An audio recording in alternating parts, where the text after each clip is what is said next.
This is day one of 13 days. And remarkable resilience by our guys, hanging in, finding a way to get the thing to overtime, and then made enough plays. But it's a long series. We're not going to get too excited about this. We got things to clean up. They got things to clean up. Game 2 is going to be another war. Going all the way back to the first round, the comeback against Milwaukee late, and what you did in Game 2 against Cleveland, and now this. Does the poise that your guys play with at the end of these games, does it ever surprise you? Well, we've had a lot of these games this year. I mean, we've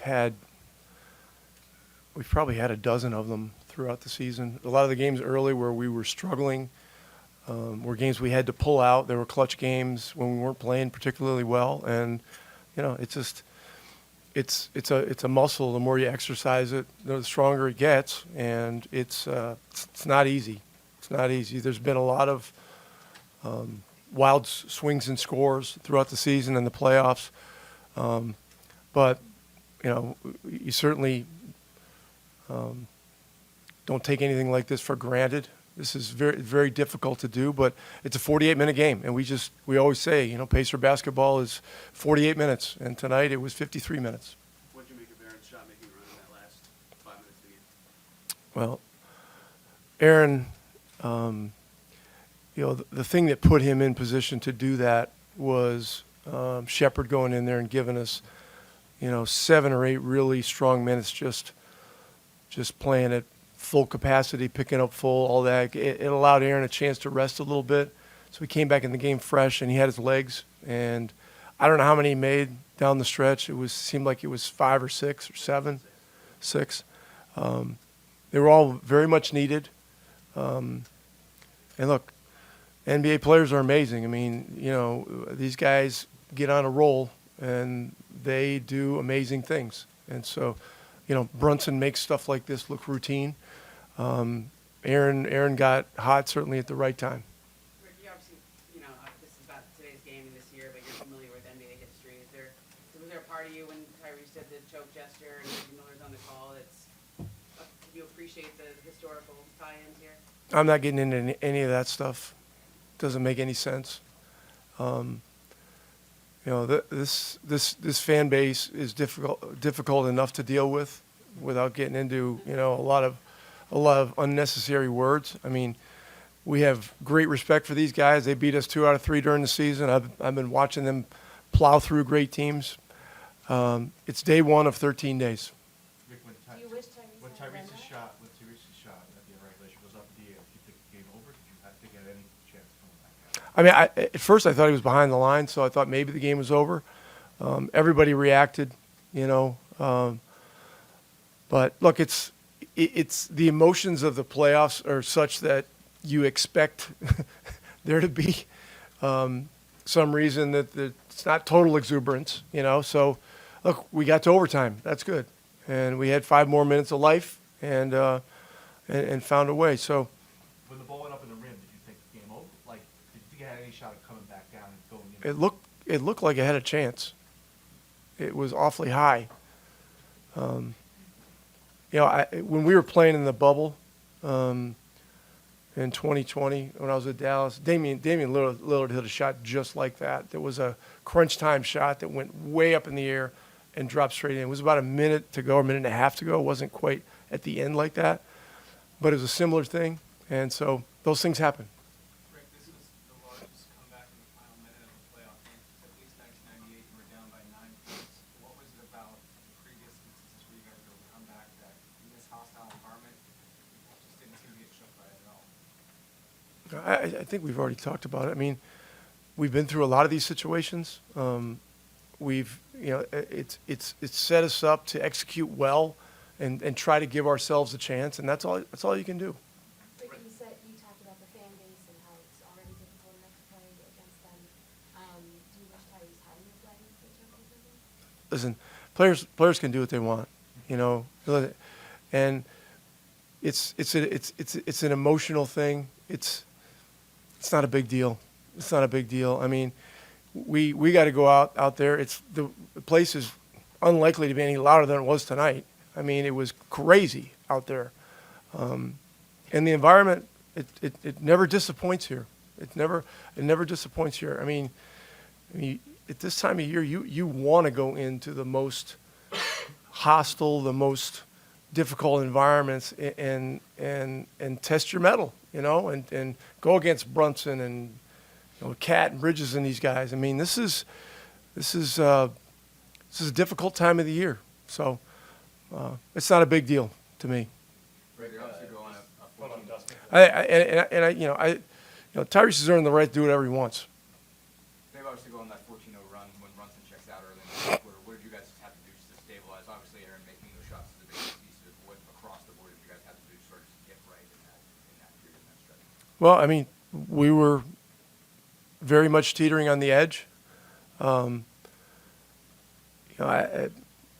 We talked in the huddle. We had a couple of timeouts that we had to take. We talked in the huddle about keep working the game, right? Keep trying to make it hard on these guys. Find good looks. I mean, they had their best defenders out there during much of that stretch, and it was really difficult. And they had some of the guys with foul trouble out of the game, So, but Pascal kind of started it off with a play where he drove it in there and just found a way to make a bucket, and then he got a chance, I think, at an and one, and you just got to keep playing. I mean, the game is long. Do you think you have a reputation now when you get into the head of the opponent, when you start from that? Yeah, I mean that we try to play Pacer basketball, and we got really good guys who play hard, unselfish, and it's day one of 13 days. Yeah, for sure. But quickly in my celebration, somebody said it was a 2, and then my focus just became winning it.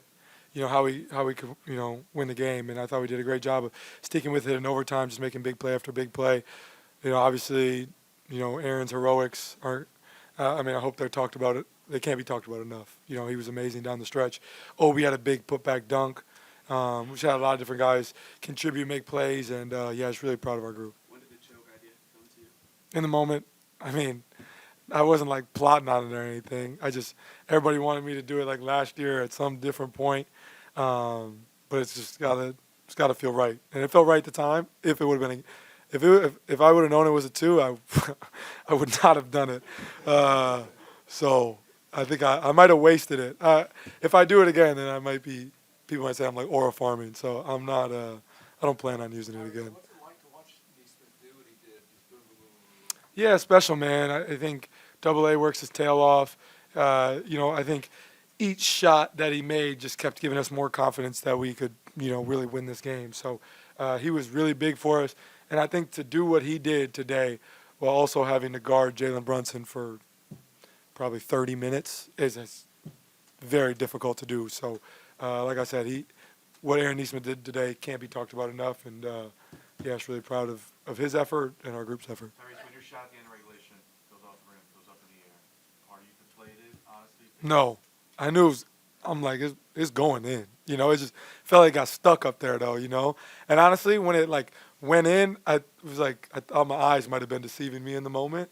But it felt good when it left my hand. So, I thought it was going to go in. And, the ball felt like it was up there for eternity. But, man, just a special moment. Tyrese, you guys have talked about this a lot over the past couple of weeks. But you're now making comebacks like this, a kind of routine, even though they're not. What is it about you guys that allowed you to keep doing stuff that nobody else has been able to do? Yeah, well, I would like to not keep being in this situation, but I think we're just a group that has spent a lot of time, with each other, and I think the front office's decision to keep, the majority of our group together, basically our whole team together, essentially, after last year, I think was really big because we've been through everything together. We've been on big losing skids, big winning runs, had to win in so many different ways. So many guys had to step up and make big shots. And I think that's just, I think in the NBA, you don't see a ton of continuity from year to year, right? It's, many teams are changing from year to year. And I think our front office did a great job of keeping this group together. And I think that this just gives us all confidence in each other. Like we feel like we know where everybody's going to be. We expect, we have high expectations for each other, but I think we also have we hold each other accountable at the same time. I think that's important. And I've seen people joke about us and call us we're like a college team a little bit because of how close we are and how we've been together and we're all super young and whatever the case may be. But man, it's just it's special and I love playing with these guys and look forward to keep this run going.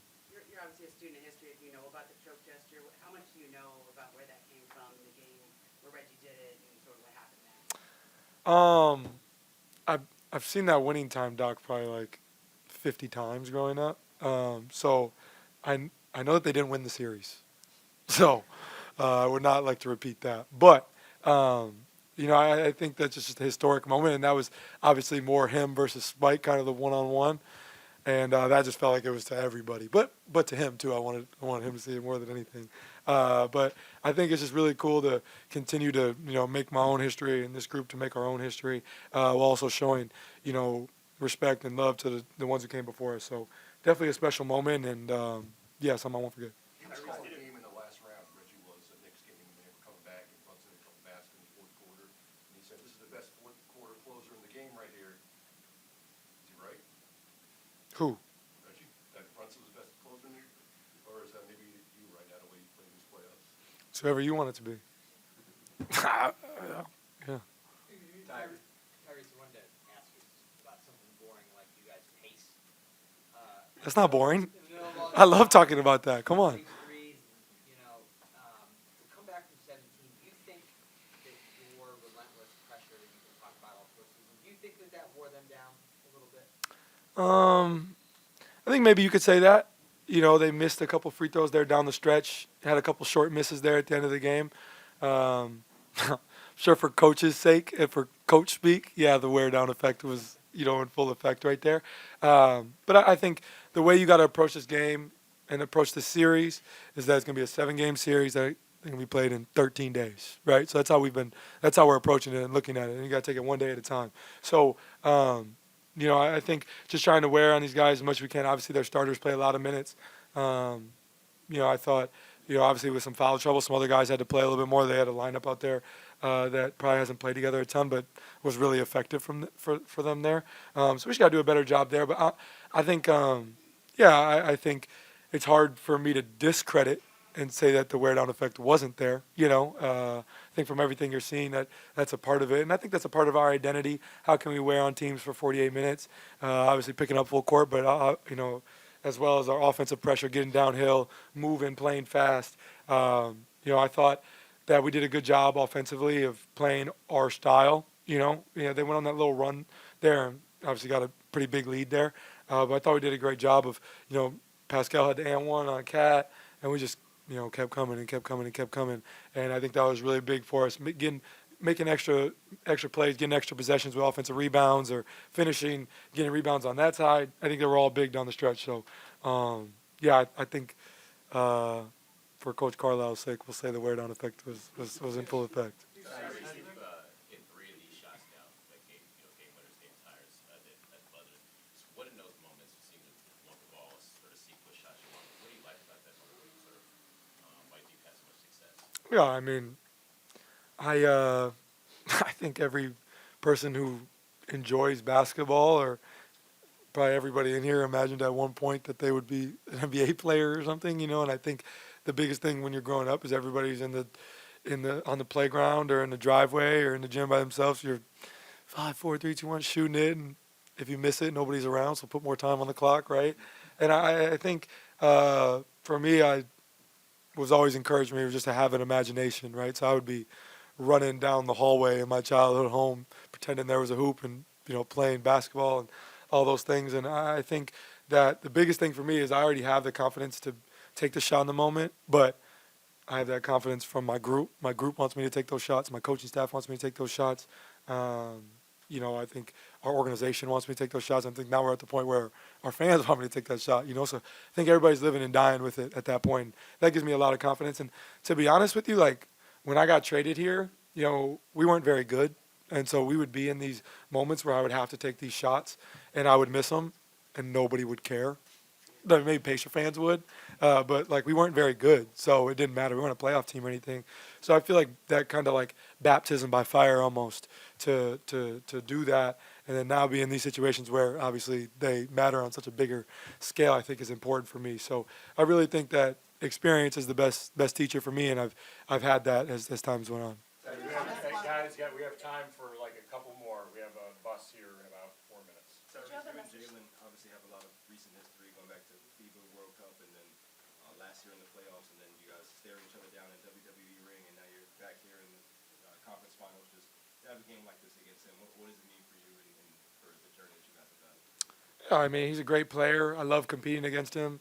I know maybe I'm not supposed to say that like we're friends, but I love competing against that guy, and I think just love competing, in general. And I think the storied rivalry between the Pacers and Knicks is really cool. But I think where we are right now, how much does it really matter? We're writing our own stories right now, and so I think where we are is a special time and something that's going to be remembered by, fans of the Pacers, fans of the Knicks, moving forward. So just really, really special to compete against him and just compete in general. Did you have a message to the team when you were down? Huh? Did you have a message to the team when you were down? When we got down like, what was that, 16, 17, or let's get it to 10, let's get it to 5. I think just trying to walk them down. There's no 17-point shot, so I think we did a great job of just chipping away, and good things happen for us. We have time for one more. Did you get a chance to interact with Reggie, either lock eyes with him or hear from after the game? Just anything I know you said you wanted to see it. After I did my post-game interview, we locked eyes and had a little moment. I didn't want to go over there because it's obviously pretty hectic over there, but we communicate pretty often, so definitely a special time, and really cool he was in the building for that.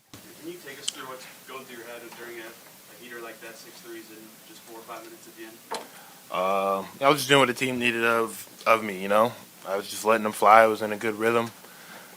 Didn't really realize what I was doing in the moment.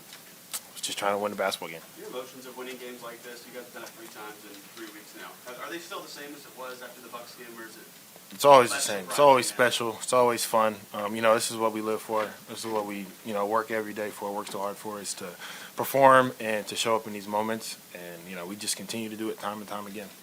Aaron, if I could ask you to dig a little bit deeper into what you were explaining there, your flow state, if you will, what it's like to be on the floor in those moments. It's hard to describe. What does it feel like to kind of? It's unreal. It's probably the best feeling in the world for me, personally. I love it. Like, when that basket feels like an ocean and anything you toss up, you feel like it's going to go in. It's just so much fun. What was the player sequence that kind of changed it, maybe individually for you, but for the team, if you think back to this point? I can't. I'm sorry. I just remember in those last 3 minutes, kind of a blur, to be honest with you. Just fighting, scrapping for every loose ball, boxing out, making shots, making plays, and doing whatever he can to win. Aaron, when Tyrese's shot goes off the rim, did you think it had a shot? Honestly. Well, I was right under the basket, so when he shot it, in all honesty, when he pulled it out and shot, I was like, oh, wow. And then it bounced up, straight up, and I just watched it, and I was like, oh, that's good.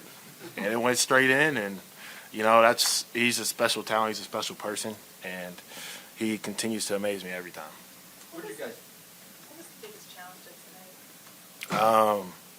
Fouling, offensive rebounds, making life as hard as possible for Brunson and Towns. He had 43, Towns had 35. Like, we got to find ways to be better on those guys, find ways to be better on the boards, and there's a lot to learn from. Like, we were losing the game, so we have a lot to clean up, a lot to get better from, and we'll do that. What do you guys just have to do to stabilize? I mean, you guys give it a 14-0 run when Brunson comes off before, I think it was 10 minutes to go. I can imagine they have a sense of bottom felt like it's falling out. What do you guys have to do just to stabilize in that stretch and keep it going from there? Just fight. I know we slipped a little bit, and we never stopped believing. We were able to I think we called a timeout and we flipped it from there, but just continue to believe, continue to play our game, and once we were able to get stops, rebounds, and play Pacer basketball and push, the game changed. You said you were under the basket. Did you have enough of a view of Tyrese's plays? Like, it looked like the same play from Cleveland. Yeah, I was right under the basket. I saw it go straight through the net. It was crazy. Yeah, crazy. What, his three today? Second, did you think it was? No, I was looking. I didn't see it. I was looking at the ball going in the basket. How's your knee? Knee's fine. Yeah. How much does each of these comebacks kind of build on the next? I mean, do you feel more confident in these moments after everyone believing? Yeah, you know, Reason to believe? yeah, it's good to be up 1-0, but that's just one game. Like I said, we got a lot to clean up and a lot to do better at going into game 2. So we got to get off to a better start. Can't put ourselves in that position. So, yeah, confident from it, but yeah. You hoping to get that shot? I mean, the way you were. A little bit. Yeah. Be lying if I said I wasn't, but you know, big time plays make big time plays, and that's what he continues to do on a daily basis. So. How much did getting off to a hot start of the game?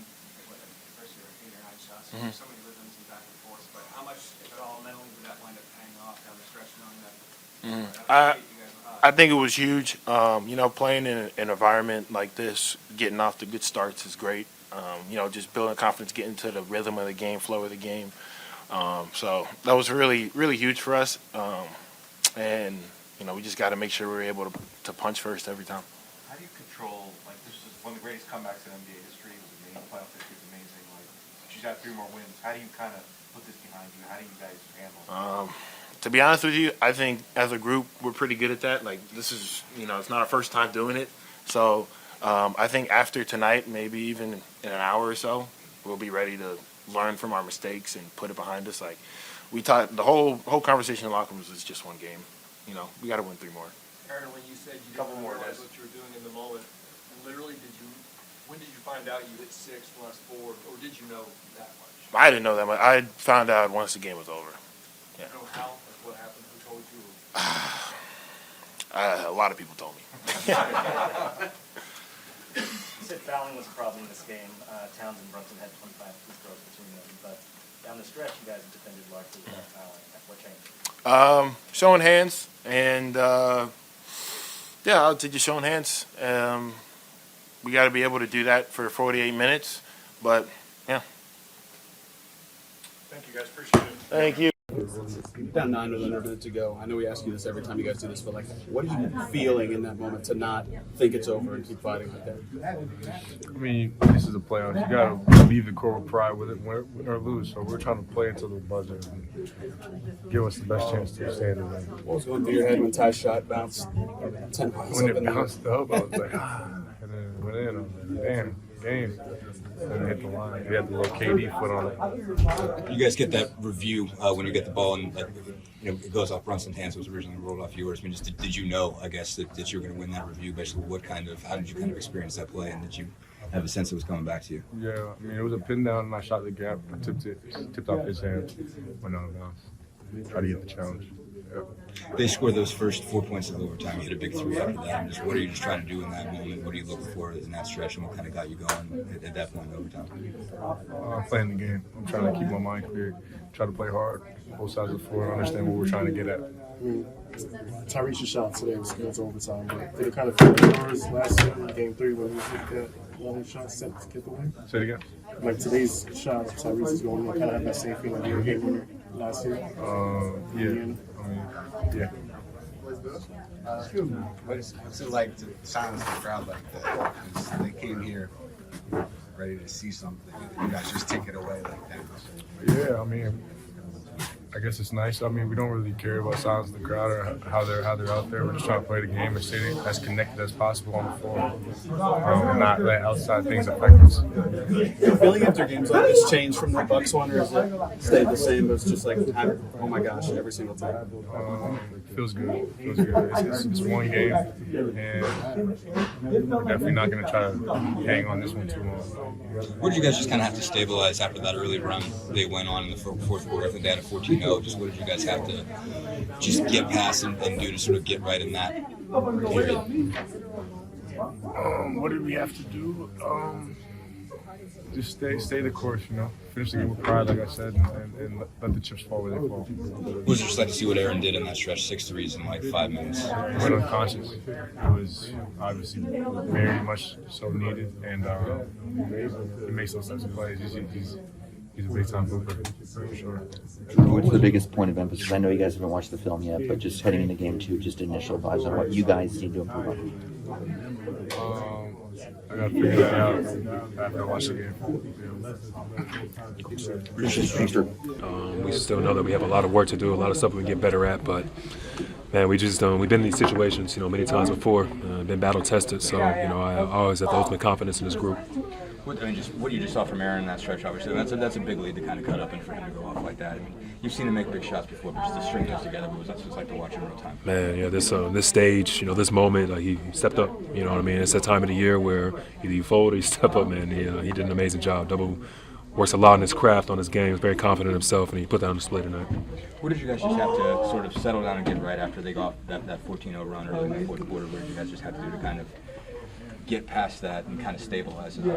Yeah, one of the hardest things is trying to keep them off the foul line. They know that they always have, trying to get downhill and try to make as much contact as possible. And then we got to rebound. I think the rebounds have hurt us a little bit down the stretch. But we locked back in. And, we can't depend on having to make hellacious shots for 3 minutes straight for the rest of the series. But I think we did a good job of just showing up. What just goes through your mind when that ball is up on the rim for tie, basically, when you're watching that thing? What's going through your mind? What goes through your mind when it goes in? Did you presume it was over at that point? I mean, what? I think he always has a chance. And Ty, in those situations, Ty always has a chance. I think he bets on himself. He's very confident. And, again, these moments, he lives for him. And he delivered once again. When you find out that it's not over, that it's tied, going overtime, what is the message to kind of get everybody settled back down? Like, what's the emotional swing like there? Like, we got to go back to 5 more. You grab everybody by their jersey, their neck, their arm, whatever it takes. We'll just get them in the huddle and tell them, let's go, man. It's not over. Just we gave ourselves a chance. That's all that was.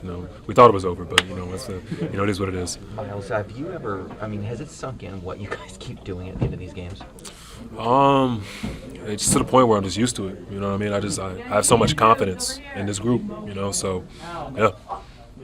How can you explain that, the Milwaukee one, the Cleveland one, and then this, it just keeps happening? Like, what do you sort of attribute it to? Man, just reps, being battle tested, being in those situations. I think if there's anybody on this team that can make that shot, but we have a lot of confidence, Tyrese, to do so. And, he's delivered again and again and again. And, I think that he's on a mission right now. So we all are. Thomas, what is it about this team that you guys keep pulling off these incredible comebacks in the playoffs?